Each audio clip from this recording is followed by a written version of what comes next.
Good morning, Vista Buddhist. Good morning. I think I'm one of the more luckier MAs at OCBC because I was here in November for a special service, the Taikyo service, and Reverend Harada assigned me to do the Bodhi Day Osebo service. So twice in a row I get fed. Reverend John said, "Oh, you're a lucky guy. You get to do Osebo at Vista. They have a wonderful lunch there." I said, "Yeah, but I was just there and I'm not quite sure what to talk about." He said, "Well, it's Bodhi Day. It's a Bodhi Day service." And I had to think for a moment because what is Bodhi Day? How often do we hear about Bodhi Day in our culture? How many of you know even that today is Bodhi Day? When you came. I had to look at the calendar. I had to look at our assignment calendar and it says, "Oh, it's not just Osebo, it's Bodhi Day." So I better get onto Wikipedia and do some research here. So, Bodhi Day, Bodhi Day. What is the meaning of Bodhi? Well, it's a Sanskrit word. And the Buddhist concept of Bodhi is spiritual awakening and freedom from the cycles of life. Now, Bodhi is also the name of the tree under which Siddhartha sat. And it belongs to the ficus family, so it's a fig tree. But this is the tree that he sat under and awakened. December 8th is celebrated the world over by Buddhists as Bodhi Day. Now, December 8th was yesterday, but December 9th today is close enough. I think we can still celebrate Bodhi Day today and enjoy the Osebo celebration afterwards downstairs. For all Buddhists to celebrate the beginning of Buddhism, that's what Bodhi Day is. Well, and just exactly what is this beginning of Buddhism? Well, I'm going to try and say it as simple as possible. And when I'm finished, you'll realize how hard it is to achieve just what the meaning of the beginning of Buddhism is.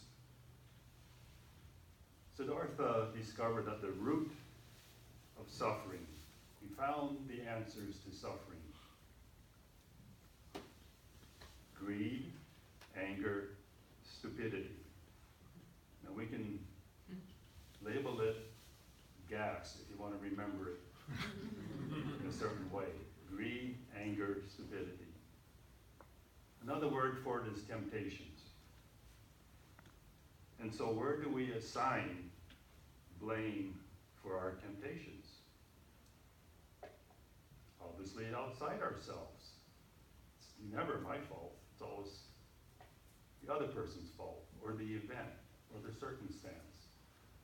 Never me. I'm perfect. I'm blameless. So we never think about looking inside ourselves. And simply, this was Siddhartha's realization. And when he realized that he was the source of all temptations, then duality was transcended. And he awakened to the truth that the root of all suffering was inside his own being. And as his own mind was the root of all temptations, so was he the one to master, or at least control, those temptations. He saw the truth of the reality of life. And this became the beginning of Buddhism. Simple, yes? But try and achieve it. He spent the rest of his life trying to achieve that. So Bodhi Day is our invitation to affirm our dedication to the three distinguishing features of the Buddhist worldview. The three distinguishing features that all Buddhists share as a worldview. Can you name them? Do you know what they are?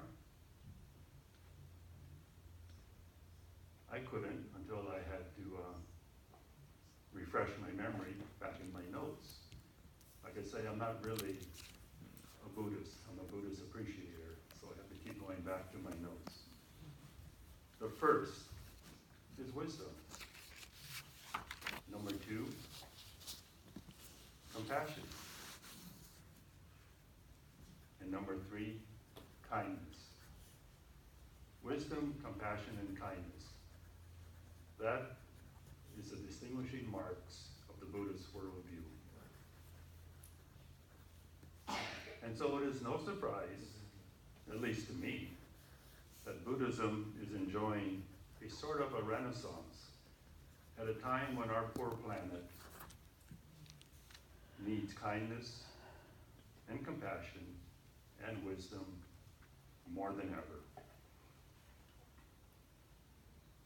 So how to reassess the traditional story of Siddhartha in the light of 21st century sensibility? How do we connect what happened over 2,500 years ago to a human being with our lives today in the 21st century? Perhaps one way is to identify Siddhartha as a man in a historically male-dominated society and in a male-dominated religion. Buddhism has a rather dark history of excluding women. Even Siddhartha himself was reluctant to include women in his monastic following. But that's changed. For today, women are accepted as equals in Buddhism. And that's quite radical for Buddhism in the 21st century.